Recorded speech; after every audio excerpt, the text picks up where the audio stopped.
నమస్కారం. అక్షరలిపికి స్వాగతం. మన భారతదేశ స్వతంత్రోద్యమంలో ప్రముఖ పాత్రధారి, భారత జాతీయ కాంగ్రెస్ పార్టీలో సీనియర్ నాయకుడు అయిన లాల్ బహదూర్ శాస్త్రి గారి గురించి మనం ఈరోజు తెలుసుకుంటున్నాం. లాల్ బహదూర్ శాస్త్రి 1904 అక్టోబర్ 2న జన్మించారు. ఆయన 1966 జనవరి 11న మరణించారు. భారతదేశ రెండవ ప్రధానమంత్రి, భారతదేశ స్వతంత్రోద్యమంలో ప్రముఖ పాత్ర వహించారు. ఈయన సీనియర్ నాయకుడు, జాతీయ కాంగ్రెస్ పార్టీలో సీనియర్ నాయకులుగా ఉన్నారు. అతను 1920లలో భారత స్వతంత్రోద్యమంలో తన స్నేహితుడు నితిన్ ఎస్లావత్తో కలిసి చేరారు. మహాత్మా గాంధీ ప్రభావంతో అతను మొదట మహాత్మా గాంధీకి, తర్వాత జవహర్లాల్ నెహ్రూకు నమ్మకస్తుడైన అనుచరుడు అయ్యారు. 1947లో భారతదేశానికి స్వతంత్రం వచ్చిన తర్వాత అతను భారతదేశ ప్రభుత్వంలో చేరి జవహర్లాల్ నెహ్రూ ప్రభుత్వంలో మొదటి రైల్వే మంత్రిగా 1951 నుంచి 56 వరకు, తర్వాత హోంమంత్రిగానే గాక ఇతర బాధ్యతలను కూడా చేపట్టారు. శాస్త్రి నెహ్రూకి విధేయుడు, అలాగే నెహ్రూ శాస్త్రికి ఎంతో ఇష్టమైన వాడు. అయినప్పటికీ పార్టీలో గట్టి ప్రతిపక్షాన్ని ఎదుర్కొన్నాడు. కానీ నెహ్రూతో సాన్నిహిత్యం కారణంగా అతను తర్వాత కాలంలో ప్రధానమంత్రి కాగలిగాడు. అతను 1965 ఇండో పాకిస్తాన్ యుద్ధ కాలంలో దేశాన్ని నడిపించాడు. అతని నినాదం జై జవాన్ జై కిసాన్ యుద్ధ సమయంలో బాగా ప్రాచుర్యంలోనికి వచ్చి ప్రస్తుత కాలం వరకు ప్రజల హృదయాల్లో గుర్తుండిపోయింది. ఈ యుద్ధం 1966 జనవరి 10న తాష్కెంట్ ఒప్పందం ద్వారా యుద్ధం పూర్తి అయినది. ఒప్పందం జరిగిన తర్వాత దినం తాష్కెంట్లో అతను గుండెపోటుతో మరణించినట్లు చెప్పబడింది. కానీ ఈ మరణానికి అనేక కారణాలు ఉన్నప్పటికీ అది CIA ద్వారా జరిగిన ప్రణాళికాబద్ధమైన హత్యగా చెప్పుకుంటారు. ప్రారంభ జీవితం. శాస్త్రి వారణాసిలోని రామనగరంలో తన తల్లి తరపున తాతగారింట కాయస్థ హిందూ కుటుంబంలో 1904 అక్టోబర్ 2న జన్మించారు. ఆ కుటుంబం సాంప్రదాయకమైన, చాలా గొప్ప స్టేటస్ సివిల్ సర్వెంట్స్ ఉన్న నేపథ్యం కలది. అతని తండ్రి తరపున పూర్వీకులు వారణాసి దగ్గరలోని రామనగరలో జమీందారుల వద్ద పనిచేసేవారు. అతను జన్మించిన మొదటి సంవత్సరంలో ఇక్కడే పెరిగారు. శాస్త్రి తండ్రి శారదా ప్రసాద్ శ్రీవాస్తవ ఉపాధ్యాయునిగా పనిచేశాడు. తర్వాత అలహాబాద్ రెవెన్యూ కార్యాలయంలో గుమాస్తాగా పనిచేశారు.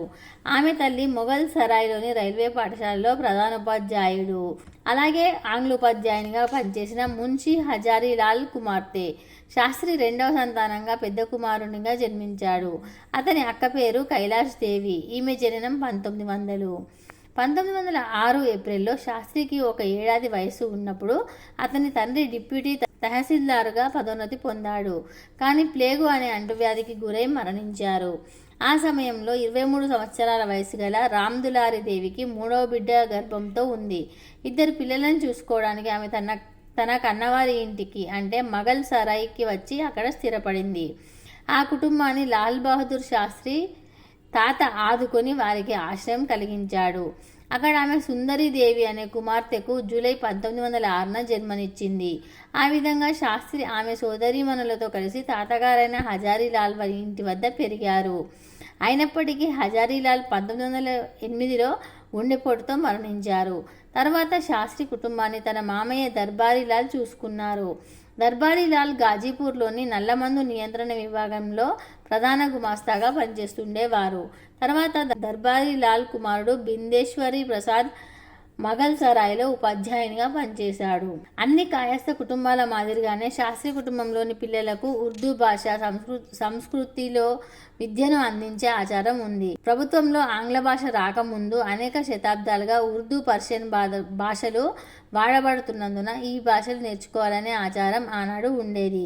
అందువలన శాస్త్రి తన 4 సంవత్సరాల వయసులో మొఘల్ సరాయ్లోని తూర్పు మధ్య రైల్వే ఇంటర్ కళాశాలలో బుధన్ మిలన్ అనే ముస్లిం పండితుని వద్ద విద్యను అభ్యసించారు.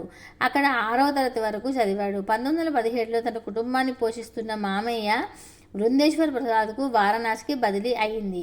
అందువల్ల ఆ కుటుంబం మొత్తం వారణాసి వెళ్ళవలసి వచ్చింది. ఆ కుటుంబంతో పాటు రామ్దులారి దేవి తన 3 పిల్లలతో కలిసి వారణాసి చేరింది. శాస్త్రి హరిశ్చంద్ర హై స్కూల్లో 7వ తరగతిలో చేరాడు. ఇక్కడ అతను తన పేరులోని శ్రీవాస్తవ అనే ఇంటి పేరును వదిలివేశారు. నిరాడంబరతకు తోడు ఎంతో అభిమానవంతులైన లాల్ బహదూర్ స్కూలుకు వెళ్ళటానికి ప్రతిరోజు గంగానదిని దాటి వెళ్ళవలసి ఉండేది. నది దాటించే పడవాడికి ప్రతిరోజు కొంత పైకం ఇవ్వాలి. అది స్వల్పమే అయినా లాల్ బహదూర్ దగ్గర అప్పుడప్పుడు ఉండేది కాదు. పడవ మనిషిని అడిగితే ఊరికే నది దాటించగలడు. అయినా అభిమానవంతుడైన లాల్ బహదూర్ అలా ప్రాధాయపడడం ఇష్టం లేక తన బట్టలను విప్పి వాటిలో పుస్తకాలను చుట్టి మూటలా కట్టి తన వీపుకు తగిలించుకొని ప్రాణాలను సైతం తెగించి అవతలి ఒడ్డుకు ఈదుకొని వెళ్ళేవాడు. తాతగారింట భయభక్తులతో పెరిగిన లాల్ బహదూర్ తన పాఠశాలలో ఎంతో నిరాడంబరంగా ఉంటూ ఉపాధ్యాయుల ప్రేమాభిమానాలను చూరగొన్నారు. తోటి విద్యార్థులు తనకు తండ్రి లేడని గేలి చేస్తూ హేళన చేస్తున్నప్పటికీ ఆ దుఃఖాన్ని దిగమింగి ఉపాధ్యాయులకు ఫిర్యాదు చేయక వారితో పాటు ఆడుతూ పాడుతూ ఉండేవాడు. అది గమనించిన టీచర్లకు లాల్ బహదూర్పై ప్రేమ ఇంకా ఎక్కువైంది. ఇక సత్యాగ్రహం చేసే యువకునిగా లాల్ బహదూర్ శాస్త్రిని చూద్దాం. 1921 నుంచి 1945 వరకు శాస్త్రి కుటుంబానికి ఏ విధమైన స్వతంత్రోద్యమ నేపథ్యం లేనప్పటికీ అతను చదివే హరిశ్చంద్ర హై స్కూల్లోని ఉపాధ్యాయులలో ఒకరైన విశ్వమేశ్వర ప్రసాద్ మిశ్రా ద్వారా దేశభక్తి కలిగింది. ఆ ఉపాధ్యాయుడు అతని పిల్లలకు శాస్త్రిని శిక్షకునిగా నియమించి ఆర్థిక సహాయం చేసేవాడు. మిశ్రా దేశభక్తిని ప్రేరణగా పొందిన శాస్త్రి స్వతంత్రోద్యమంపై మక్కువ పెంచుకున్నారు. తర్వాత స్వామి వివేకానంద, గాంధీజీ, అనిబిసెంట్ వంటి వ్యక్తుల చరిత్ర, వారు చేసిన సేవలను గురించి అధ్యయనం చేశాడు. 1921 జనవరిలో అతను 10వ తరగతి చదువుతున్నప్పుడు పరీక్షలకు 3 మాసాల వ్యవధి ఉన్న సమయంలో బెనారస్లో మహాత్మా గాంధీ, పండిట్ మదన్ లాల్ మాలవీయ ద్వారా నిర్వహించబడిన సభకు హాజరయ్యారు. మహాత్మా గాంధీ పిలుపు మేరకు ప్రేరణ పొందిన విద్యార్థులు ప్రభుత్వ పాఠశాలను వదిలి సహాయ నిరాకరణోద్యమంలో పాల్గొన్నారు. రెండవ రోజే శాస్త్రి హరిశ్చంద్ర పాఠశాలను వదిలి స్థానిక కాంగ్రెస్ పార్టీ కార్యాలయంలో కార్యకర్తగా చేరాడు. అతను చురుకుగా అనేక ప్రభుత్వ వ్యతిరేక కార్యక్రమాల్లో పాల్గొనేవాడు. ఈ కారణంగా అతనిని అరెస్టు చేశారు, కానీ మైనర్ అయినందువలన వెంటనే విడిచిపెట్టారు.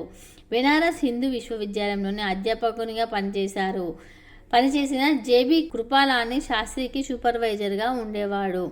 కృపాలాని భారత స్వతంత్రోద్యమంలో గాంధీని అనుసరిస్తూ ఉన్న ప్రముఖ నాయకుల్లో ఒకడు. స్వతంత్రోద్యమంలోకి చదువును వదిలి వచ్చిన యువ కార్యకర్తలు తమ విద్యను కొనసాగించడానికి కృపలాని తన స్నేహితుడు విఎన్ శర్మతో కలిసి అనియత పాఠశాలను స్థాపించి యువకులు వారి జాతీయ వారసత్వాన్ని కొనసాగించడానికి జాతీయవాద విద్యను బోధించేవారు. ఒక సంపన్న పరోపకారం గల వ్యక్తి, కాంగ్రెస్ జాతీయవాది అయిన శివప్రసాద్ గుప్తా మద్దతుతో 1921 ఫిబ్రవరి 10న బెనారస్లో ఉన్నత విద్యా సంస్థ, దీన్నే కాశీ విద్యాపీఠ్ స్థాపించబడి గాంధీచే ప్రారంభించబడింది. 1925లో ఈ విద్యాపీఠ్లోని మొదటి బ్యాచ్ విద్యార్థులలో శాస్త్రి తత్వశాస్త్రం, నీతి శాస్త్రాల్లో మొదటి శ్రేణిలో గ్రాడ్యుయేషన్ చేశాడు. అతనికి శాస్త్రి పండితుడు అనే బిరుదు ఇచ్చారు. ఈ బిరుదును బ్యాచిలర్స్ డిగ్రీ అందజేసే విద్యాపీఠ్ ఇస్తుంది, కానీ ఇది అతని పేరులో స్థిరపడిపోయింది. అతను లాలా లజపత్ రాయ్ స్థాపించిన servants of the people society, Lok Sevak మండల్లో జీవితకాల సభ్యత్వం తీసుకున్నారు. అతను ముజాఫర్గర్లో గాంధీజీ ఆధ్వర్యంలో హరిజనుల మంచి కోసం వివిధ కార్యక్రమాల్లో పాల్గొనేవాడు. తర్వాత అతను ఆ సొసైటీకి అధ్యక్షునిగా కూడా పనిచేశారు. శాస్త్రి 1928లో గాంధీజీ పిలుపుతో కాంగ్రెస్లో చురుకైన పరిపక్వత గల సభ్యునిగా మారారు. 1930లో ఉప్పు సత్యాగ్రహంలో అతను పాల్గొన్నాడు. దాని ఫలితంగా 2.5 సంవత్సరాలు జైలు శిక్ష అనుభవించాడు. తర్వాత 1937లో ఉత్తరప్రదేశ్ పార్లమెంటరీ బోర్డులో ఆర్గనైజింగ్ సెక్రటరీగా పనిచేశాడు. 1940లో అతను స్వతంత్ర ఉద్యమానికి మద్దతుగా వ్యక్తిగత సత్యాగ్రహం నిర్వహించినందున 1 సంవత్సరం పాటు జైల్లో ఉన్నారు. 1942 ఆగస్టు 8న దేశవ్యాప్తంగా ఆంగ్లేయులు భారతదేశం విడిచిపోవాలనే డిమాండ్తో గాంధీజీ ముంబైలోని గోవిలియా ట్యాంక్ వద్ద క్విట్ ఇండియా ఉద్యమం గురించి సందేశాన్ని ఇచ్చాడు. శాస్త్రి 1 సంవత్సర కాలం జైలు శిక్ష అనుభవించి విడుదలైన వెంటనే అలహాబాద్కు ప్రయాణమయ్యారు. జవహర్లాల్ నెహ్రూ గృహమైన ఆనంద భవన్లో ఉన్న స్వతంత్ర ఉద్యమకారులకు సూచనలను 1 వారం పాటు పంపాడు. కొద్ది రోజుల తర్వాత అతను అరెస్టు కాబడి 1946 వరకు జైలు శిక్ష అనుభవించారు. శాస్త్రి స్వతంత్రోద్యమంలో మొత్తం 9 సంవత్సరాలు జైలు శిక్ష అనుభవించారు. అతను జైల్లో ఉన్న కాలాన్ని పుస్తకాలు చదవడంతో గడిపాడు. పశ్చిమ దేశ తత్వవేత్తలు, విప్లవకారులు, సాంఘిక సంస్కర్తల కృషిని బాగా తెలుసుకున్నారు. రాజకీయ జీవితం. భారతదేశానికి స్వతంత్రం వచ్చిన తర్వాత శాస్త్రి తన స్వంత రాష్ట్రమైన ఉత్తరప్రదేశ్లో పార్లమెంటరీ సెక్రటరీగా నియమించబడ్డారు. 1947 ఆగస్టు 15న గోవింద్ వల్లభ్ పంత్ ముఖ్యమంత్రిగా ఉన్న మంత్రివర్గంలో పోలీసు, రవాణా శాఖలకు మంత్రిగా వ్యవహరించాడు. రఫీ అహ్మద్ కిద్వాయి నిష్క్రమణ తర్వాత కేంద్రంలో మంత్రిగా చేరారు. అతను రవాణా శాఖ మంత్రిగా ఉన్నప్పుడు మొదటిసారిగా మహిళా కండక్టర్లు నియమించాడు. పోలీసు శాఖ మంత్రిగా అతను పోలీసులు ఎక్కువగా ఉన్న జన సమూహాలను ప్రారద్రోలేటందుకు లాఠీచార్జ్కు బదులుగా వాటర్ జెట్లను వాడాలని ఆదేశించారు. పోలీసు మంత్రిగా అంటే తర్వాత కాలంలో 1950 నుండి హోంమంత్రి ఆయన పదవీ కాలంలో 1947లో శరణార్థుల వలసలు పునరావాసంలో జరిగిన మత సంఘర్షణలు విజయవంతంగా అణిచివేశాడు. అలా 1951లో శాస్త్రి జవహర్లాల్ నెహ్రూ ప్రధానమంత్రిగా ఉన్న ఆల్ ఇండియా కాంగ్రెస్ కమిటీకి ప్రధాన కార్యదర్శిగా ఉన్నారు. అతను ప్రచారం, ఎన్నికల కార్యకలాపాలు, అభ్యర్థుల ఎంపికకు పూర్తి బాధ్యత వహించాడు. అతని మంత్రివర్గంలో రతీలాల్ ప్రేమ్చంద్ మోహతా వంటి ఉత్తమమైన భారతీయ వ్యాపారవేత్తలు ఉండేవారు. 1952, 1957, 1962లో జరిగిన సార్వత్రిక ఎన్నికల్లో కాంగ్రెస్ పార్టీ విజయం సాధించడంలో ముఖ్య పాత్ర పోషించారు. 1952లో ఉత్తరప్రదేశ్లోని సోరాన్ ఉత్తర, పుల్సూర్ పశ్చిమ విధానసభ నియోజకవర్గం నుండి పోటీ చేసి 60% ఓట్లతో విజయం సాధించాడు. ఉత్తరప్రదేశ్ హోంమంత్రిగా పదవి అలంకరిస్తాడని నమ్మాడు. కానీ కేంద్ర ప్రభుత్వంలో నెహ్రూ పిలుపు మేరకు తిరిగి కేంద్రానికి వెళ్లారు. నెహ్రూ అతనికి 1952 మే 13న తన మొదటి కేబినెట్లో రైల్వే మంత్రి పదవి బాధ్యతలను అప్పగించారు. ఇక భారత ప్రధానమంత్రిగా 1964 అప్పటి ప్రధాని జవహర్లాల్ నెహ్రూ మరణం తర్వాత అతని స్థానాన్ని పూరించడానికై లాల్ బహదూర్ శాస్త్రి, మొరార్జీ దేశాయ్ సిద్ధంగా ఉండగా అప్పటి Congress party president Kamaraj socialist భావాలున్న లాల్ బహదూర్ శాస్త్రికి మద్దతు పలికి ప్రధానమంత్రిని చేయడంలో సఫలీకృతుడయ్యాడు. లాల్ బహదూర్ శాస్త్రి ప్రధానమంత్రి అయ్యే నాటికి దేశంలో తీవ్రమైన ఆహార సంక్షోభం నెలకొని ఉంది. ఈ సంక్షోభము తాత్కాలికంగా పరిష్కరించడానికై విదేశాల నుండి ఆహారాన్ని దిగుమతి చేశాడు. తర్వాత దీర్ఘకాలిక పరిష్కారానికై దేశంలో వ్యవసాయ విప్లవానికై అంటే గ్రీన్ రెవల్యూషన్ బాటలు పరిచారు. 1964 జూన్ 11న ప్రధానమంత్రిగా అతను చెప్పిన మొదటి మాటలు ప్రసారమయ్యాయి. చరిత్ర కూడలిలో నిలబడి ఎటు వెళ్లాలో తేల్చుకోవాల్సిన సమయం ప్రతి దేశానికి వస్తుంది. కానీ మనకు ఏ కష్టము, సంశయము అవసరం లేదు. కుడి ఎడమలకు చూడవలవసరం లేదు. మన మార్గం నేరుగాను స్పష్టంగాను ఉంది. అందరికీ స్వతంత్రం, సంపద ఇచ్చే సామ్యవాద ప్రజాస్వామ్యాన్ని నిర్మించడం, ప్రపంచ శాంతి కోసం పాటుపడడం, అన్ని దేశాలతోటి మైత్రి నిలవడం అనే మొదటి మాటలు ప్రసారమవడం జరిగింది. జవహర్లాల్ నెహ్రూ మంత్రివర్గంలోని అనేక మంది మంత్రులను శాస్త్రి కొనసాగించాడు. టి కృష్ణమాచారిని ఆర్థిక మంత్రిగా నియమించారు. యశ్వంతరావు చౌహాన్కు రక్షణ శాఖను అప్పగించారు. అతను స్వరణ్ సింగ్ను విదేశీ వ్యవహారాల శాఖను అప్పగించాడు. జవహర్లాల్ నెహ్రూ కుమార్తె ఇందిరాగాంధీకి సమాచార ప్రసారాల శాఖ మంత్రిత్వ శాఖను, గుల్జారీలాల్ నందాకు హోంమంత్రి శాఖను అప్పగించారు. అతని పరిపాలనా కాలంలో 1955లో మద్రాసులో హిందీ వ్యతిరేక ఆందోళన జరిగింది. భారతీయ ప్రభుత్వం చాలా కాలంగా భారతదేశ ఏకైక జాతీయ భాషగా హిందీని స్థాపించడానికి ప్రయత్నం చేసింది. ఈ విధానాన్ని హిందీ భాషేతర ప్రాంతాలైన ముఖ్యంగా మద్రాసు రాష్ట్రం వ్యతిరేకించింది. పరిస్థితిని శాంతింపజేయడానికి శాస్త్రి హిందీ భాష మాట్లాడని రాష్ట్రాలలో ఇంగ్లీష్ అధికారిక భాషగా ఉపయోగించబడుతుందనే హామీ ఇచ్చాడు. ఈ సందర్భంలో జరిగిన విద్యార్థి ఆందోళనలు శాస్త్రి హామీ తర్వాత సద్దుమణిగాయి. కేంద్ర ప్రణాళికతో నెహ్రూ సోషలిస్టు ఆర్థిక విధానాలను శాస్త్రి నిలిపివేశాడు. అతను వైట్ రెవల్యూషన్ ప్రోత్సహించారు. ఈ వైట్ విప్లవం ముఖ్య ఉద్దేశం పాల ఉత్పత్తి సరఫరా పెంచడానికి ఒక జాతీయ ప్రచారం చేయడం. గుజరాత్లోని ఆనంద్ ప్రాంతంలో ఉన్న అమూల్ మిల్క్ కోఆపరేటివ్ సహకారంతో నేషనల్ డైరీ డెవలప్మెంట్ బోర్డు ఏర్పాటు చేశారు. 1964 అక్టోబర్ 31న అతను గుజరాత్లోని ఆనంద్ ప్రాంతాన్ని సందర్శించి ఖంజరీ వద్ద ఏర్పాటు చేసిన అమూల్ పశుగ్రాస ఫ్యాక్టరీకి శంకుస్థాపన చేశాడు. ఈ కోఆపరేటివ్ విజయాన్ని తెలుసుకోవడంపై ఆసక్తి కలిగిన అతను ఒక గ్రామంలో రైతులతో రాత్రిపూట బస చేసి ఒక రైతు కుటుంబంతో విందు కూడా చేశారు. తర్వాత కైరా జిల్లా కోఆపరేటివ్ పాల ఉత్పత్తుల union limited Amul general manager అయిన వర్గీస్ కురియన్తో ఈ విషయంలో చర్చలు జరిపారు. అతను ఇటువంటి నమూనాలను దేశంలో రైతుల సాంఘిక ఆర్థిక పరిస్థితులను మెరుగుపరచడానికి దేశవ్యాప్తంగా ఇతర ప్రాంతాలలో కూడా నెలకొల్పాలని వర్గీస్ కురియన్తో చర్చించారు. ఈ సందర్శన ఫలితంగా 1965లో ఆనంద్ వద్ద national dairy development board NDDB స్థాపించబడింది. దేశవ్యాప్తంగా దీర్ఘకాలిక ఆహార కొరత గురించి మాట్లాడుతూ ప్రజలు స్వచ్ఛందంగా ఒక భోజనాన్ని ఇవ్వాలని కోరాడు. దీని ఫలితంగా ఆహార కొరత గల ప్రజలకు కూడా ఆహారం దొరుకుతుందని తెలియజేశారు. అయితే దేశానికి విజ్ఞప్తి చేసే ముందు అతను మొదట తన సొంత కుటుంబంలో ఈ వ్యవస్థను అమలు చేసి ధృవీకరించాడు. ఒక వారంలో ఒక భోజనాన్ని వదిలివేసే అభ్యర్థనను ప్రజలకు తెలియజేయడానికి అతను దేశమంతా పర్యటించారు.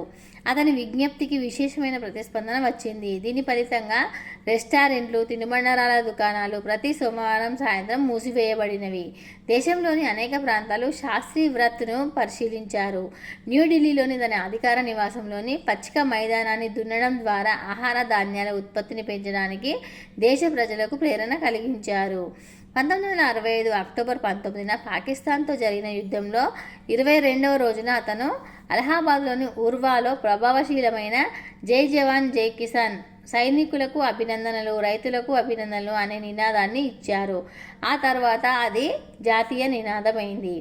భారతదేశ ఆహార ఉత్పత్తిని పెంచే అవసరాన్ని తెలియజేస్తూ దీర్ఘకాలిక పరిష్కారాలకై, దేశంలో వ్యవసాయ విప్లవానికై అతను బాటలు వేశాడు. అతను సామ్యవాది అయినప్పటికీ భారతదేశం క్రమమైన ఆర్థిక వ్యవస్థ కలిగి ఉండరాదని పేర్కొన్నారు.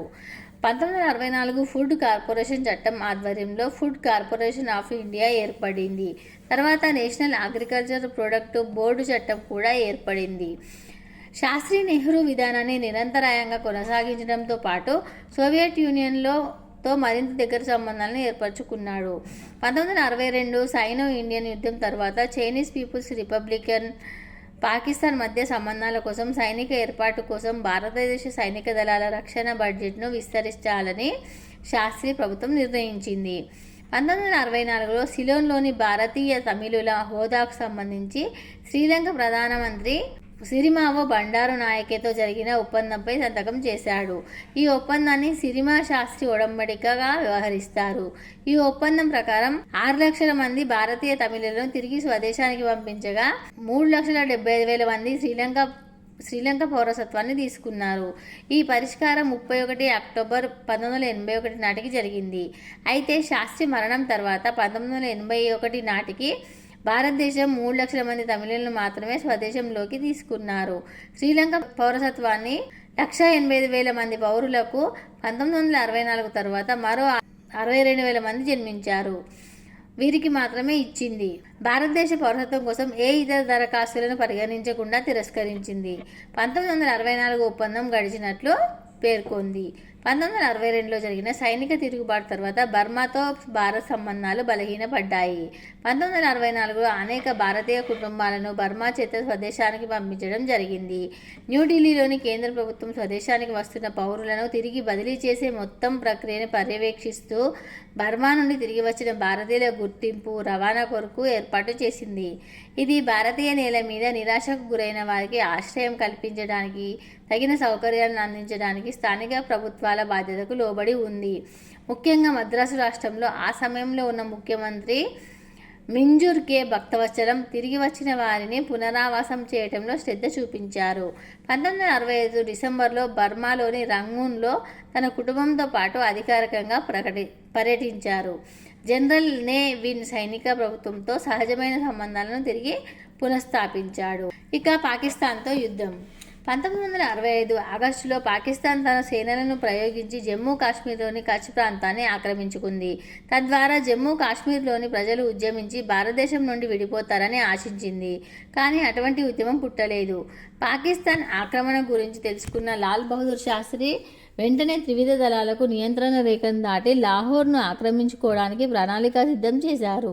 భారత సైన్యం విజయదుందుబికి చేరువలో ఉండగా శాస్త్రి గారిపై అమెరికా తీవ్ర ఒత్తిళ్లు తెచ్చింది. 1965 యుద్ధం తీవ్రస్థాయికి చేరిన సమయంలో పాకిస్తాన్, భారత్, అమెరికా మధ్య జరిగిన పలు దౌత్య కార్యక్రమాలు జరిగాయి. యుద్ధంలో పాక్ ఓటమి దశకు చేరిన సమయంలో నాటి పాక్ అధ్యక్షుడు ఆయూబ్ ఖాన్, విదేశాంగ మంత్రి జుల్ఫికర్ అలీ భుట్టోలను పాక్లో అమెరికా రాయబారి వాల్టర్ ప్యాట్రిక్ మెక్కోటే కలిసి యుద్ధ విరమణ కోసం చర్చలు జరిపారు. అప్పటికే భారత సేనలు పాక్ భూభాగంలోకి ప్రవేశించడంతో పాక్ పాలకులు తాము యుద్ధ బాధితులమని అమెరికాకు, ఐక్యరాజ్యసమితికి కూడా ఫిర్యాదు చేసేందుకు ప్రయత్నించారు. అయితే పాక్ వాదనను అమెరికా కొట్టిపారేసినట్లు దౌత్య పత్రాల ద్వారా వెల్లడైంది. కాశ్మీర్లోకి దొంగచాటుగా సేనల్ని పంపి యుద్ధానికి కారణం కావటమే కాకుండా నెపాన్ని ఇతరులపై మోపుతున్నారంటూ అమెరికా రాయబారి తీవ్ర ఆగ్రహం వ్యక్తం చేశారు. అది కాక తాము ఇచ్చిన ఆయుధాలతో భారత్పై యుద్ధం చేస్తున్నారని మండిపడ్డారు. దాంతో ఫ్లేటు ఫిరాయించిన పాకిస్తాన్ 1948లో ఐరాస చేసిన తీర్మానాన్ని అనుసరించి జమ్మూ కాశ్మీర్లో ప్రజాభిప్రాయ సేకరణ జరపాలని అమెరికాను, ఐక్యరాజ్యసమితిని కోరింది. అదే సమయంలో నాటి భారత ప్రధాని లాల్ బహదూర్ శాస్త్రి అమెరికా అధ్యక్షుడు లిండన్ జాన్సన్కు లేఖ రాశారు. ఐక్యరాజ్యసమితి తీర్మానానికి ఎన్నాడో కాలం చెల్లిపోయిందని, కాశ్మీర్లో ప్రజాభిప్రాయ సేకరణకు అవకాశమే లేదని కరాఖండిగా చెప్పారు. బేషరతుగా కాల్పుల విరమణను పాటించేందుకు తాము సిద్ధమేనని తెలిపారు. దాంతో పాకిస్తాన్ను కాల్పుల విరమణ పాటించాలని అమెరికా తీవ్ర ఒత్తిడి తెచ్చినట్లు దౌత్య పత్రాల ద్వారా తెలిసింది. శాస్త్రి తను ప్రధానమంత్రిగా పదవీకాలంలో Russia, Yugoslavia, England, Canada, Nepal, Egypt, Burma దేశాలను సందర్శించారు. అతను కైరాలో జరిగిన అహింసా సమావేశం నుండి తిరిగి వచ్చినప్పుడు అప్పటి పాకిస్తాన్ అధ్యక్షుడు మొహమ్మద్ అయూబ్ ఖాన్ తనను విందు కొరకు ఆహ్వానించినప్పుడు అతను కరాచీ విమానాశ్రయంలో ప్రోటోకాల్ ప్రకారం అయూబ్ ఖాన్ వ్యక్తిగతంగా ఆహ్వానించకపోవడంతో కొన్ని గంటల పాటు నిరీక్షించాడు. 1965లో పాకిస్తాన్తో కాల్పుల విరమణ ప్రకటించిన తర్వాత శాస్త్రి అయూబ్ ఖాన్ తాష్కెంట్లో జరిగిన ఒక శిఖరాగ్ర సమావేశంలో పాల్గొన్నారు. దీనిని అలెక్సీ కోసైజిన్ నిర్వహించారు. 1966 జనవరి 10న శాస్త్రి అయూబ్ ఖాన్ తాష్కెంట్ ఒప్పందంపై సంతకాలు చేశారు. ఐక్యరాజ్యసమితి మధ్యవర్తిత్వం మేరకు సోవియట్లోని తాష్కెంట్లో ఒప్పందంపై సంతకం చేసి అక్కడే మృతి చెందారు. తాష్కెంట్ ఒప్పందంపై సంతకం చేసిన రోజున 2 గంటలకు అతను తాష్కెంట్లో గుండెపోటుతో మరణించినట్లు ప్రకటించబడింది. కానీ ప్రజలు మరణం వెనుక కుట్ర ఆరోపించారు. అతను విదేశంలో చనిపోయే భారతదేశ మొదటి ప్రధానమంత్రి. అతనిని జాతీయ నాయకునిగా శ్లాఘిస్తూ అతని జ్ఞాపకార్థం విజయఘాట్లో స్మారకం ఏర్పాటు చేశారు.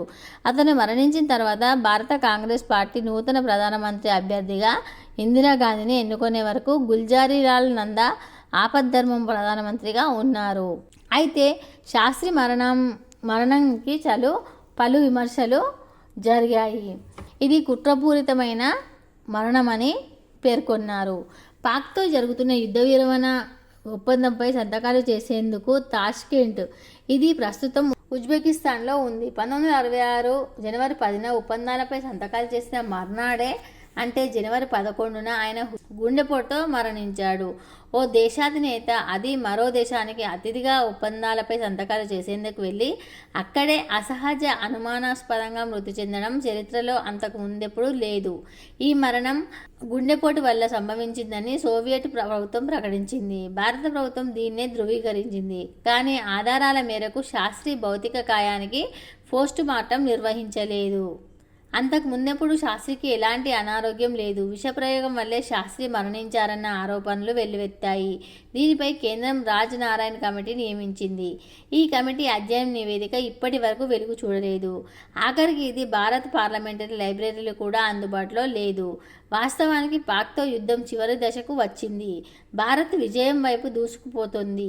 ఈ దశలో ఐక్యరాజ్యసమితి పాక్తో విరమణ ఒప్పందాన్ని ప్రతిపాదించింది. అప్పటికే శాస్త్రి యుద్ధవీరుడిగా దేశంలో జేజేలు అందుకుంటున్నారు.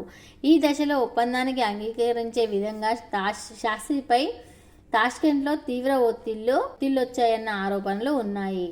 భారత్కు తెచ్చిన శాస్త్రి భౌతిక కాయం నీలం రంగులోకి మారి ఉంది. శరీరంపై కొన్ని ఘాట్లు కూడా గమనించినట్లు ఆయన భార్య లలితా శాస్త్రి గుర్తించారు. శాస్త్రి ఆఖరుగా ఆయన కుమార్తె సుమన్తో మాట్లాడాడు. ఫోన్లో మాట్లాడుతూ పాలు తాగి పడుకుంటానని చెప్పాడు. ఈలోగా ఫోన్ లైన్ డిస్కనెక్ట్ అయింది. తర్వాత దాదాపు 15 నిమిషాలకు పైగా సుమన్ లైన్ కోసం ప్రయత్నించింది. ఆ తర్వాత లైన్ దొరికింది, కానీ శాస్త్రి ఎత్తలేదు. సోవియట్కి చెందిన ఓ అధికారి ఫోన్ ఎత్తాడు. మీ తండ్రి గారు ఇప్పుడే మరణించారని సుమన్కు చెప్పారు. అంతవరకు ఎలాంటి ఆరోగ్యకర ఇబ్బందులు లేని వ్యక్తికి ఒకవేళ గుండెపోటు సంభవించినా కేవలం 15 నిమిషాల్లో మృత్యువాత పడతాడా అన్న సందేహాలు ఇప్పటికీ వెంటాడుతూనే ఉన్నాయి. శాస్త్రి వెంట అతని వ్యక్తిగత వైద్యుడు ఆర్ఎన్ చుగ్ కూడా తాష్కండ్ వెళ్ళాడు. అతను పక్క గదిలోనే ఉన్నాడు. కనీసం శాస్త్రికి గుండెపోటు వచ్చిందన్న విషయాన్ని ఆయన వ్యక్తిగత వైద్యుడికి కూడా సోవియట్ అధికారులు వెల్లడించలేదు. మరణించిన తర్వాతే ఆ విషయాన్ని చెప్పారు. 1977లో శాస్త్రి మరణంపై దర్యాప్తుకు ఒక కమిటీ నియమించారు. ఈ కమిటీ ముందు వాంగ్మూలం ఇచ్చేందుకు డాక్టర్ చుగ్ బయలుదేరారు. కారులో ఢిల్లీ వైపు ప్రయాణిస్తుండగా ఎదురుగా ఓ లారీ వచ్చి ఢీకొట్టింది. చుగ్ అక్కడికక్కడే మరణించాడు. అలాగే శాస్త్రి వ్యక్తిగత సేవకుడు రామ్నాథ్ కూడా ఆయనతో పాటు తాష్కండ్ వెళ్ళాడు. మృతదేహం వెంటే ఆయన తిరిగి వచ్చాడు. అతనిని కూడా కమిటీ సాక్షిగా పరిగణించింది, వాంగ్మూలానికి పిలిచింది. అయితే మోతీలాల్ మార్గులోని తన నివాసం నుంచి ఆయన ఒక్కడుగు బయటకు వెయ్యగానే ఎదురుగా ఒక వాహనం వచ్చి ఢీకొట్టింది. ఈ ప్రమాదంలో రామ్నాథ్ 2 కాళ్ళు నుజ్జు అయ్యాయి. తలకు బలమైన గాయాలు అయ్యాయి. అతను గతాన్ని మర్చిపోయాడు. నిజంగానే శాస్త్రి విషప్రయోగం వల్ల మరణించాడని అతని భార్య లలితా శాస్త్రి ఆరోపించారు. 1978లో క్రాంత్ ఎంఎల్ వర్మ హిందీలో లలిత్ కే అంశు పేరుతో పుస్తకాన్ని రాసి ప్రచురించారు. ఈ పుస్తకంలో శాస్త్రి మరణం గురించి విషాద కథ అతని భార్య లలితా శాస్త్రితో వ్యాఖ్యానించబడింది. అతని మరణం చుట్టూ ఇప్పటికీ తీవ్రమైన సందేహాలు ఉన్నాయి. అతని కుమారుడు సునీల్ శాస్త్రీలాల్ బహదూర్ శాస్త్రి మరణానికి వెనుక ఉన్న మర్మాన్ని తెలియజేయవలసిందిగా ప్రభుత్వాన్ని కోరాడు. 1966లో అతని మరణం తరువాత భారతదేశానికి తీసుకువచ్చిన భౌతిక కాయంపై నీలం రంగు మచ్చలు, కొన్ని ఘాట్లు ఉన్నట్లు అనుమానాలు వ్యక్తీకరించాడు. పోస్టు మార్టం చేయబడినప్పటికీ శరీరంపై ఘాట్లు ఏర్పడడానికి కారణం గురించి కూడా అడిగారు. తాష్కండ్ ఒప్పందం గురించి శాస్త్రి రష్యా వెళ్ళిన తర్వాత పాకిస్తాన్ అధ్యక్షుడు అయూబ్ ఖాన్ నుండి పాకిస్తాన్ భవిష్యత్తులో భారత్పై బలగాలను ఎప్పుడూ ప్రయోగించరాదనే వాగ్దానాన్ని కోరాడు. కానీ చర్చలు కొనసాగలేదు. ఆ తర్వాత రోజు శాస్త్రి మరణించాడు. భారత ప్రభుత్వం అతని మరణం గురించి ఎటువంటి సమాచారం అందించలేదు. అప్పుడు మీడియా నిశ్శబ్దంగా ఉంది. భారతదేశంలో ఈ కుట్ర జరిగే సాధ్యాసాధ్యాలను అవుట్ లుక్ మ్యాగజైన్ ప్రచురించింది. 2009లో దక్షిణాసియాపై సిఐఏ దృష్టి పేరిట అనుజ్ దార్ అనే రచయిత పుస్తకం రాసేందుకు ఉపక్రమించాడు.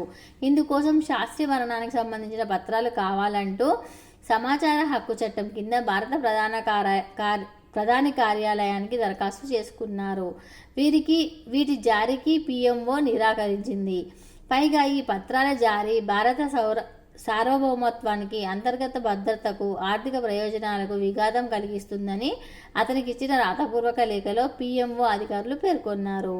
పైగా వీటిని ఒక డాక్యుమెంట్గానే పరిగణిస్తున్నట్లు పిఎంఓ వెల్లడించింది. భారత ప్రధాని అసహజ అనుమానాస్పద మరణానికి సంబంధించిన అత్యంత విలువైన సమాచారాన్ని సాధారణ డాక్యుమెంట్గా పిఎంఓ పరిగణించడం కూడా అనేక సందేహాలకు తావిస్తుంది. శాస్త్రి మరణం నాటికి భారత్ సోవియట్ల మధ్య విస్తృతమైన మైత్రి బంధం ఉంది.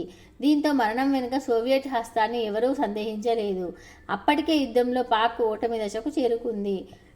నిబంధనలు అడ్డురావడంతో ప్రత్యక్షంగా సాయం చేయకపోయినా అమెరికా పరోక్షంగా పాక్కు అండగా నిలిచింది. ఈ కారణంగా సిఐఏ ప్రమేయాన్ని కూడా తక్కువగా అంచనా వేయలేము.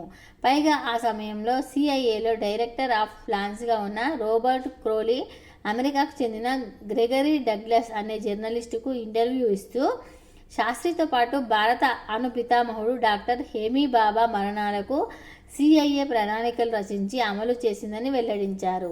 అయితే తన మరణానంతరమే ఈ ఇంటర్వ్యూలను ప్రచురించాలని ఆయన డగ్లస్ను కోరారు. శాస్త్రి హమీబాబా మరణాలు ఒకే నెలలో జరిగాయి. రెండింటికి మధ్య 2 వారాల వ్యవధి మాత్రమే ఉంది. పైగా ఈ 2 దేశానికి వెలుపలే చోటు చేసుకున్నాయి. శాస్త్రి మరణంలో గుండె నొప్పిని సాకుగా చూపితే బాబా మరణానికి పైలట్ తప్పిదాన్ని కారణంగా ప్రచారం చేశారు. 60వ దశకంలో అమెరికాకు సహకరించని వివిధ దేశాల నేతల్ని హతమార్చడం సిఐఏ పనిగా పెట్టుకుంది.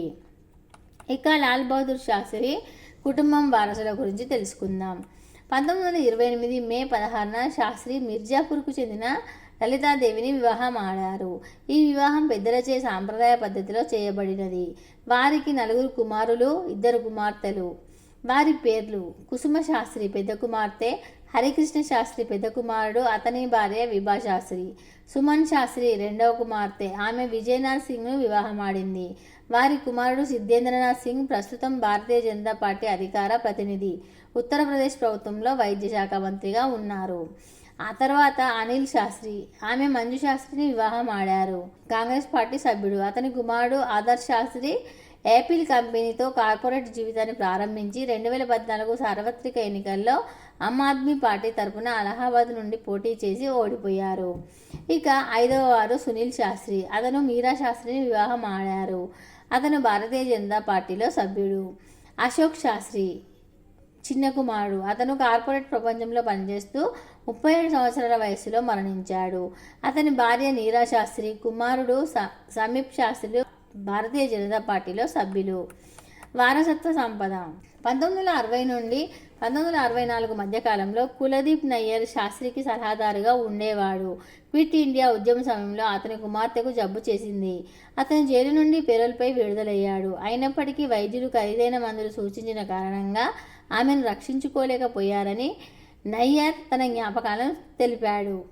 1963 తర్వాత కేబినెట్ నుండి బయటకు వచ్చిన తర్వాత అతను తన గృహంలో చీకటిలో కూర్చున్నాడు. దానికి కారణం అడిగితే అతను ఇకపై మంత్రిని కాదు గనక అన్ని ఖర్చులు స్వయంగా చెల్లించవలసి ఉంటుందని తెలిపాడు. ఒక పార్లమెంటు సభ్యుడు మంత్రిగా అతను అవసరమైన సమయం కోసం ఆదా చేయడానికి తగినంత సంపాదించలేదు అని తెలిపారు. అతను 1950లో అనేక సంవత్సరాల పాటు కేబినెట్ మంత్రిగా ఉన్నప్పటికీ మరణించే నాటికి అతను చాలా పేదరికంలో ఉన్నాడు. చివరికి అతనికి ఒక పాత కారును ప్రభుత్వం నుండి వాయిదాల పద్ధతిలో కొనుగోలు చేశాడు. దానికి వాయిదాలు చెల్లిస్తూ ఉండేవాడు. అతను సర్వెంట్స్ ఆఫ్ ఇండియా సొసైటీలో సభ్యునిగా ప్రైవేటు ఆస్తులను వృద్ధి చేయడాన్ని విసర్జించి ప్రజాసేవకులుగా ఉండాలని తన సభ్యులను కోరాడు.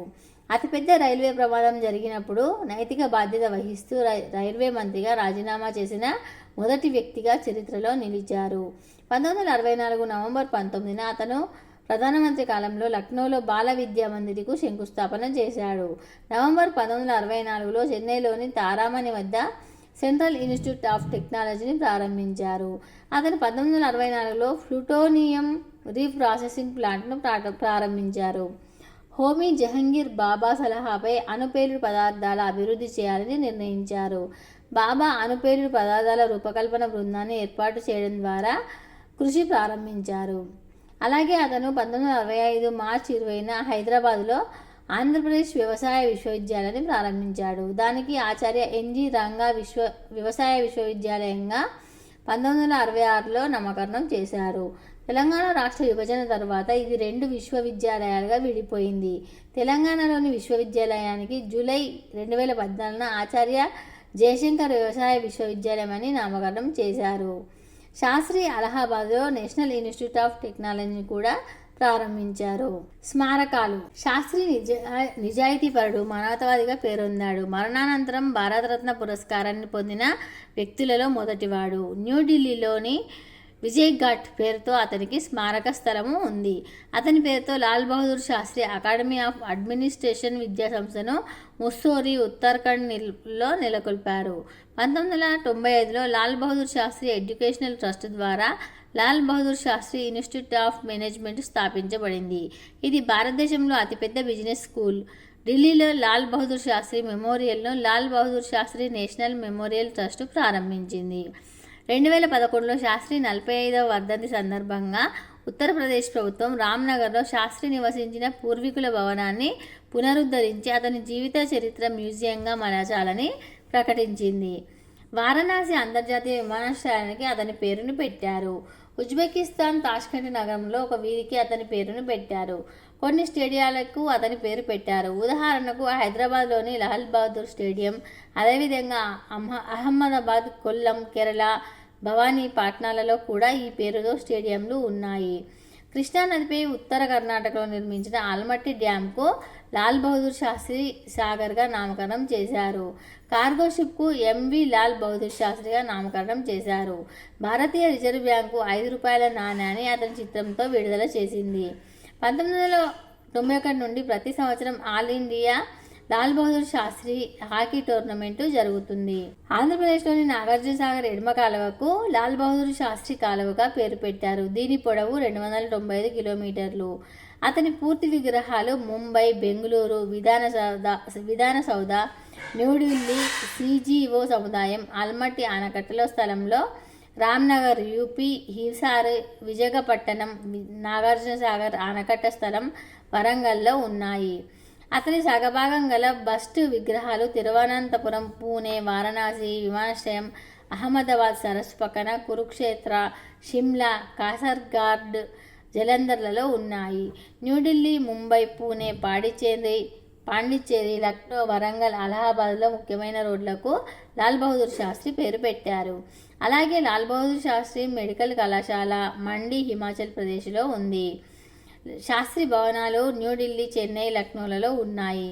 2005లో భారత ప్రభుత్వం ఆయన పేరుతో ఢిల్లీ విశ్వవిద్యాలయంలో ప్రజాస్వామ్య పరిపాలన అధ్యయన విభాగంలో అధ్యక్ష స్థానం కల్పించింది. దేశ ప్రధాని కాకముందు లాల్ బహదూర్ శాస్త్రి గారు ఉత్తరప్రదేశ్లో అలహాబాద్ మున్సిపల్ ఎన్నికల్లో గెలిచాడు. దానితో సహజంగా అలహాబాద్ ఇంప్రూవ్మెంట్ ట్రస్ట్కు కూడా ట్రస్టీ అయ్యాడు. అప్పుడు అక్కడ ఠాగూర్ నగర్ అనే పేరుతో 1.5 ఎకరా భూమిని ఫ్లాట్గా విభజించి వేలానికి పెట్టారు. శాస్త్రి ఊళ్ళో లేని సమయంలో ఆయన అంతరంగిక మిత్రుడు ఒకడు కమిషన్ను కలిసి శాస్త్రి గారికి సొంత ఇల్లు లేదు కాబట్టి ట్రస్టు సభ్యులందరూ ఒక్కో ఫ్లాట్ దక్కించుకునేలాగా ఒప్పించి తనకు శాస్త్రికి ఒక్కో ఫ్లాట్ సంపాదించగలిగాడు. ఈ విషయాన్ని శాస్త్రి గారి భార్య లలితా శాస్త్రితో చెప్తే, పోనీలేండి అన్నయ్య గారు, మీ ప్రయత్నం కారణంగా ఇన్నేళ్లకు స్వంత ఇల్లు అనే మా కళ నెరవేరబోతుంది అని సంతోషించారట. 2 రోజుల తర్వాత అలహాబాద్ నుంచి తిరిగి వచ్చిన శాస్త్రి గారికి ఈ విషయం తెలిసింది. ఆయన చాలా బాధపడ్డాడు. తన అంతరంగిక మిత్రుడిని పిలిచి, నాకు ఈ విషయం తెలిసినప్పటి నుండి రాత్రులు నిద్రపట్టడం లేదు. మనం ప్రజాప్రతినిధులం, ప్రజల ముందు నిజాయితీగా నిలవాల్సిన వాళ్ళం. నేను నా ఫ్లాట్ను వాపసు ఇచ్చేస్తున్నాను, మీరు కూడా వాపసు ఇచ్చేయండి, లేదా రాజీనామా చేసి సాధారణ పౌరుడిగా వేలంపాటలో పాల్గొని కావాల్సి ఉంటే ఫ్లాట్ను దక్కించుకోండి అని చెప్పి తన ఫ్లాటును ట్రస్టుకే వాపసు ఇచ్చేశారట. జీవితాంతం ఆయన స్వంత ఇల్లు లేకుండానే జీవించారు. లాల్ బహదూర్ శాస్త్రి దేశ ప్రధానమంత్రి అయిన తర్వాత కూడా ఆయన కొడుకులు సిటీ బస్సులోనే ప్రయాణించేవారు. కొందరు స్నేహితులు ఈ విషయంగా కొంచెం గేలి చేయడంతో ఒక కారు కొనమని వాళ్ళు తండ్రిని ఒత్తిడి చేస్తే ఇష్టం లేకపోయినా ఆయన అక్కడికక్కడ అప్పులు చేసి ఒక ఫియట్ కారు కొన్నారు. కారు కొనేందుకు చేసిన అప్పు ఇంకా 4,600 రూపాయలు ఉండగా శాస్త్రి మరణించాడు. ఈ విషయం దినపత్రికలో వచ్చిందట. దేశవ్యాప్తంగా శాస్త్రి అభిమానులు ఆయన భార్య లలితా శాస్త్రికి మనీ ఆర్డర్ చేశారట. 2 సంవత్సరాల పాటు ఆమె మనీ ఆర్డర్లు అందుకున్నారట. కానీ ఆమె డబ్బు పంపిన ప్రతి ఒక్కరికి కృతజ్ఞతలతో ఉత్తరం రాస్తూ డబ్బును కూడా వాపసు పంపించేశారట. లాల్ బహదూర్ శాస్త్రి ప్రధానిగా ఉన్న సమయంలో వారి పెద్ద కొడుకు హరికృష్ణ శాస్త్రి అశోక్ లేలాండ్ సంస్థలో ఉద్యోగం చేస్తుండేవాడు. ఆ సంస్థ వారు హరికృష్ణ శాస్త్రికి సీనియర్ జనరల్ మేనేజర్గా ప్రమోషన్ ఇచ్చారు. సంతోషించిన హరికృష్ణ శాస్త్రి మరుసటి రోజు లాల్ బహదూర్ శాస్త్రి గారికి ఈ విషయం తెలిపాడు. ఒక నిమిషం ఆలోచించి, హరి, ఆ సంస్థ అకస్మాత్తుగా నీకెందుకు ప్రమోషన్ ఇచ్చిందో నేను ఊహించగలను. కొన్ని రోజుల తర్వాత ఆ కంపెనీ వాళ్ళు ఏదో ఒక సహాయం చేయండి అని నా దగ్గరికి వస్తారు. నేను వారికి ఆ సహాయం చేస్తే దేశ ప్రజలు దాన్ని ఎలా అర్థం చేసుకుంటారో నాకు తెలుసు, నీకు తెలుసు. పాలకుల నిజాయితీని ప్రజలు శంకించేలాగా జీవించడానికి నేను వ్యతిరేకం. కాబట్టి నీవు వెంటనే ఆ సంస్థలో ఉద్యోగానికి రాజీనామా చెయ్యి. నేను ప్రధానిగా ఉన్నంతకాలము నీవు ఆ సంస్థలో ఉద్యోగం చేయడానికి వీల్లేదు అని అన్నారట. ఇలాంటి నాయకులు ఇప్పుడుంటే ఎంత బాగుంటుందో కదా. ఇలాంటి నాయకులు లేకనే మన జీవితాలు అన్నీ నాశనం అయిపోతున్నాయి. లాల్ బహదూర్ శాస్త్రి అంత గొప్ప వ్యక్తి మరెవ్వరూ లేరని నా అభిప్రాయం. కాబట్టి లాల్ బహదూర్ శాస్త్రి గారికి మనం కృతజ్ఞతలు చెప్పుకుంటూ, వారు అసలు దేశానికి ఒక మంచి వ్యక్తిగా, మంచి ప్రధానమంత్రిగా తన పాత్రను నిర్వర్తించారని, నీతి నిజాయితీగా సాధారణ జీవితం గడపడంతోనే నిరాడంబరత్వం ప్రదర్శించారో మనం తెలుసుకోవచ్చు. ఆయన లాంటి నాయకులు ఒక్కరు ఉన్నా మన దేశం చాలా బాగుపడిపోతుందనేది నా అభిప్రాయం. మీకు కూడా ఇలా అనిపించినట్లయితే కామెంట్ చేయండి. ఈ వీడియో కనుక మీకు నచ్చినట్లయితే లైక్ చేయండి, షేర్ చేయండి. అలాగే మా ఛానల్ సబ్స్క్రైబ్ చేసి పక్కనే ఉన్న బెల్ గంటని యాక్టివేట్ చేసుకోవడం అసలు మర్చిపోవద్దు. ధన్యవాదాలు.